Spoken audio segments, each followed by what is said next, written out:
Hi, welcome to Rock and Metal Invasion. My name is Steve. Coming up on the show today, I'm doing top 10 hard rock and heavy metal from 1985. So my top 10 hard rock and heavy metal albums from 1985, in my opinion. So 1985 is actually the year prior to me getting into hard rock and heavy metal. I didn't really know that much about hard rock or heavy metal until 1986, late 1986. But then I started getting into it and started looking at all the different bands that fit into that genre, and started collecting them up and listening to them and getting a bit more knowledgeable about all these bands. And so for 1985, I wasn't really I wasn't around when a lot of these, I wasn't following. I was around, I was alive, but I wasn't aware of these albums coming out at the time. Living in New Zealand, a lot of these albums just didn't get their music videos played on TV, and they certainly weren't getting radio play. So you kind of had to know about them and seek them out yourself. And I wasn't following music magazines that much. I was more into the pop rock stuff in '85. But then, 1986 comes along, late '86, and then bands like Bon Jovi start becoming popular. That makes me aware of the hard rock and heavy metal bands that are around, and then I start checking out some of these other bands from the past few years that have put out albums, and eventually I end up with quite a lot of albums and bands from who have released records in 1985. So and that's just grown over time. So pretty big selection of potential albums to make my top 10 from 1985.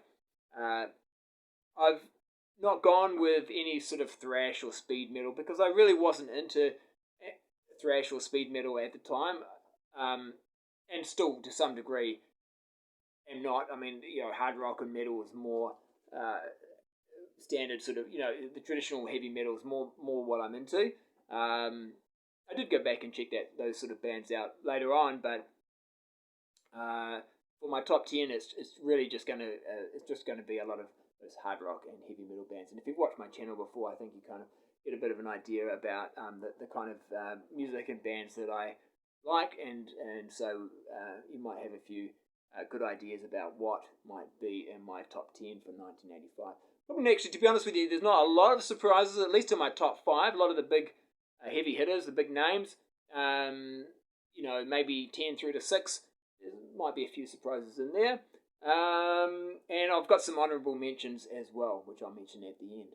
Alright, so let's get into it. So 1985, my number 10, we'll work down from number 10, is Saxon, and Innocence is No Excuse.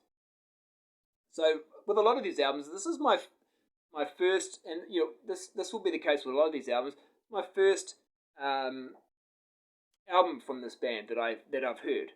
So obviously they've had a number of albums before this, but this was the first Saxon album that I heard. And I really love this, especially like the first side. Rockin' Again, Call of the Wild, Back on the Streets, Devil Rides Out, Rock and Roll Gypsy. Yeah, every track on that first side is really good. And I like Broken Heroes, the song that kicks off side 2 as well. Really good album. So UK hard rock metal band, still putting out albums today. They're legends. But of course, I don't know if this is recognised as one of their better albums, but for me, it actually is. It's one of my favourite Saxon albums.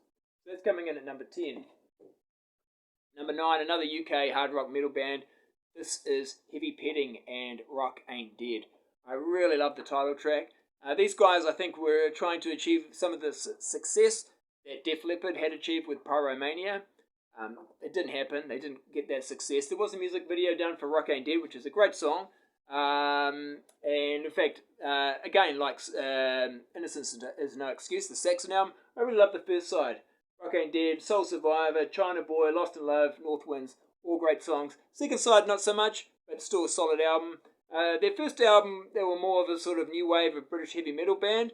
But this one getting a little bit more commercial, and I think you'll see that as a bit of a trend maybe for some bands who it wasn't their debut album and releasing albums. Now they're starting to release albums in the mid '80s. They're going for more of a commercial, slightly more commercial sound, and image is becoming a little bit more important as well with MTV and magazines profiling some of these bands. So, yeah, number 9, Heavy Petting Rock Ain't Dead. That was their second album. They released one more after that, which isn't as good. It's not bad. And then they broke up for a while. They've come out with an EP a couple of years ago. So they've kind of reformed, but it's one of those bands that just didn't quite make it.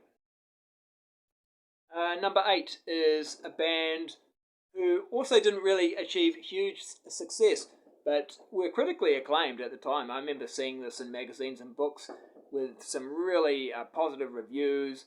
It is Icon and Night of the Crime. So this is my number 8. This is I think their second album. Their first album's pretty much just like a heavy metal album. It's like 84, I think that came out, and it's a straight sort of 80s metal album. This one a lot more commercial. They've got some outside songwriters, Bob Halligan Jr. coming in and helping with the songwriting, and he contributes some great songs on here. I like Naked Eyes, Missing, Danger Calling, Shot in My Heart. The first 4 songs, really awesome. Yeah, it is a bit more commercial, not as heavy, but I actually much prefer this to their debut.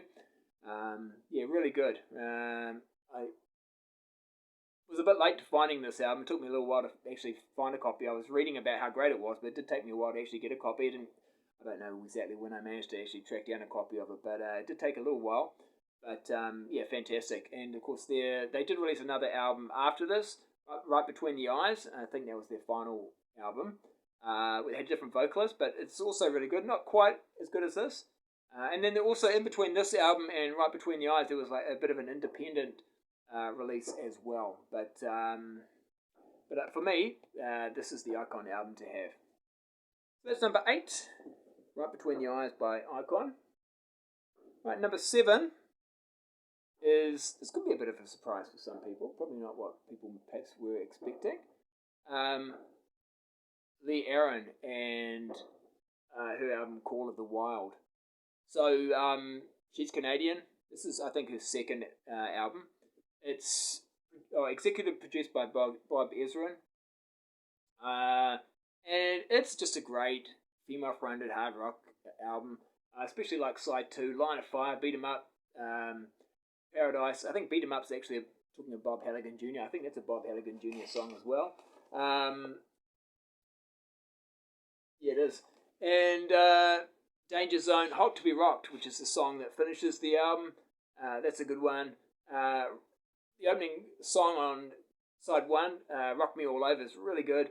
Yeah, this is a really good album for me. I really like this album. It's the first Lee Aaron album I heard, and yeah, it's quite nice to look at as well, of course. And interesting too about this album, Call of the Wild. So you might think she just happened to call it Call of the Wild, but she actually did a song called Call of the Wild. It's one of those examples where the title track is not on the album. So there is a song. She did a song called Call of the Wild, and it's on this 12-inch single, Only Human, which is a single from the follow-up album, but it's got Call of the Wild as one of the B-side tracks. So she did record a song called Call of the Wild, but it didn't make the album. So it's a bit like Dokken with Back for the Attack. There's a Back for the Attack song, but it didn't make the album. So interesting one, isn't it? But and it's a really good song too. So yeah, for me, I'm going to put that one down at number 7. All right, so yeah, now we're getting to kind of the big name bands. But I think most people will be familiar and have knowledge of these bands. Number 6, I'm going with Dokken, Under Lock and Key. Not my favourite. Like Back for the Attack is my favourite Dokken album, but this was the first Dokken album I heard, and this is just got some great songs all going through it. It's Not Love. It might be my favourite Dokken song. Definitely one of my favourites. Great song. That opens up side 2, but other tracks like Unchain the Night and The Hunter, really good. Lightning Strikes Again is a really nice heavy song. Yeah, just great. That mix, of course, the people have talked about that, between Don Dokken's great vocals, melodic vocals, and George Lynch's shredding guitar playing. Great combination, and they were a little bit heavier than some of the more commercial hard rock bands that were on major labels and achieving some success in the 80s. All right, so that's number 6. Number 5, I'm going with one of my favourite artists of all time, His first 4 albums are just amazing, great albums that I never get sick of listening to. This is my least favourite of the 4, but it's still very good. And this is Dio, Sacred Heart. So I love the title track. There's other great songs. This is not one of those albums where, all the good songs are on one side, and it's just good, consistent stuff straight throughout it. Probably doesn't have quite so many standout songs as, especially on his first 2 albums. It has so many great songs. But like I said, I like Sacred Heart. It is definitely a little bit more commercial. You're hearing the keyboards a little bit more. Songs like Hungry for Heaven, a little bit more commercial. But good solid album. Dio just, you can't go wrong. First 4 Dio albums, awesome. So that's number 5. See, I'm keeping count today. I'm keeping track because I've written it down. Number 4 is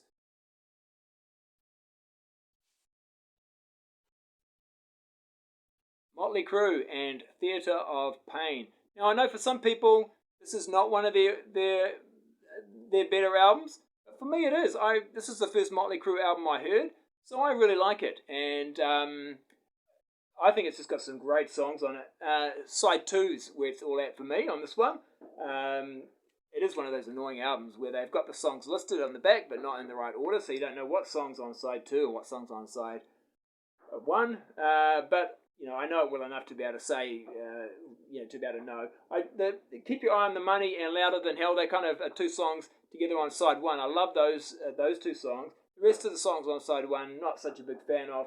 But When You Love It Tonight, Awesome, Use It or Lose It from side 2, Raise Your Hands to Rock, Fight for Your Rights, lots of great songs on side 2. So a really good, solid album here from Motley Crue, I think. Yeah, not as good as Shout at the Devil, but this is my first Motley Crue album as well, so I just heard that and thought, and they look cool and everything. It's just, I thought this is a cool band. So, that's my number 4, top 10 of 1985. And now we're into the top 3, and number 3 is Bon Jovi, 7,800 Degrees Fahrenheit. Now, I was a massive Bon Jovi fan in 1986. They were the band that got me into rock and metal, so I was pleasantly surprised when I found out there's 2 albums prior to Slippery When Wet, so I went out and got them, and I really like this album. Side 2's where it's at for me on this one. Tokyo Road, Hardest Part of the Night, which was a single, is a great song. I love the opening riff. Always Run to You, To the Fire, Secret Dreams. They're quite commercial, but it's that great pop rock, with some metal influences in there. They've got the image, haven't they? They've got that sort of 80s hard rock metal image that the bands were starting to really develop and have now in the mid 80s. Perhaps in the early 80s you wouldn't see bands with this sort of an image quite so much. So and In and Out of Love, the first single and opening track to side 1, is also a killer song. So that's number 3. Number 2, well, if they released an album in this year, they'd have to make my list, and they did, and it's Wasp, and this is their second album, The Last Command. Again, like some of these other bands as well, this is their second album, and then they've got a little bit more commercial. Spencer Profer doing the production on here, and it does sound a little bit different production-wise to the first album. It's less metal, a little bit more commercial, but there's still some storming tracks on here like Wild Child and Bore Crusher. Some of my favourite songs are the slow songs, actually. I like Widowmaker and Christ in the Night, but The Last Command and Running Wild in the Streets are also really good songs for me. So great solid album. You can't go wrong with Wasp, and they are number 2. But number 1, and people may have been able to guess this if they've watched my top 10 hair metal albums of all time. My number 1, it came in at number 2 on my top, I'm pretty sure it did, on my top 10 hair metal albums. It came in at number 2, but it's coming in at number 1 for my top album of 1985, and it is Rat, Invasion of Your Privacy. One of the first hard rock metal albums I got after I sort of decided to start getting into this type of music, and I just couldn't believe it. It blew me away with those opening riffs that you hear on all of these songs, really. They just start off with some great riffs. You're Love, Never Use Love, Lay It Down, awesome. I mean, just almost a perfect album, really, for me, this one. Just fantastic. So, my number 1 album for 1985, Rat, Invasion of Your Privacy. Alright, just going to quickly go through some of my honourable mentions. So, these are some albums that I considered for my top 10, but they didn't quite make it. And they're also really good albums. UK band, sorry, I just moved this over here. UK band Maniacs, this is Going for Gold. I really like on this one Rock is the Word, Going for Gold, the title track, and Ride the Storm. They're 3 tracks on side 1. German band, I think they're German, pretty sure they are. Railway, this is their second album, it's called Railway 2. Really heavy but melodic metal. That, you know, a lot of those European bands really managed to do really well. And yeah, just lots of really good songs on this album. I liked it when I first heard it and still like it now. Kiss and Asylum, a really solid album. A lot of people do like this album. Probably not, for me, it's definitely not for the Gene songs. I love the Paul songs on here. And, you know, Who Wants to Be Lonely, Tears Are Falling, King of the Mountain, great songs. Now this one here, a lesser known band, I think, although again, a little bit like Icon. They got lots of praise for having, you know, critical acclaim and so forth, but didn't get the sales. And this is a band called Fortune, and it's self-titled from 1985. The band went on to then, after they split up, they then formed a band called Harlan Cage. They're also really good, worth checking out. And then they've reformed and they've put out a couple of albums on Frontiers. So you can, there's 2 more albums after, they've only just come out quite recently, so you can check them out. AC/DC, Fly on the Wall. I really like this album. You know, the mid-80s for AC/DC, things were starting to go downhill a little bit. They weren't getting the sales that they had once had, but I really like this album. My favourite song actually here is a bit of a deep cut, Send for the Man, the last song. I really like that song. But yeah, lots of other good ones on here as well. I'm pretty sure this was my first AC/DC album I ever heard as well. This one almost made my top 10. In fact, at first I thought it would, but in the end it didn't quite make it. Probably would be number 11 as The Cult and Love. Such a great band, so consistent. They got a little bit more metal, a little bit more AC/DC on their follow-up album. It's a little bit more gothic, a bit more alternative. But so many great songs, you know, Nirvana,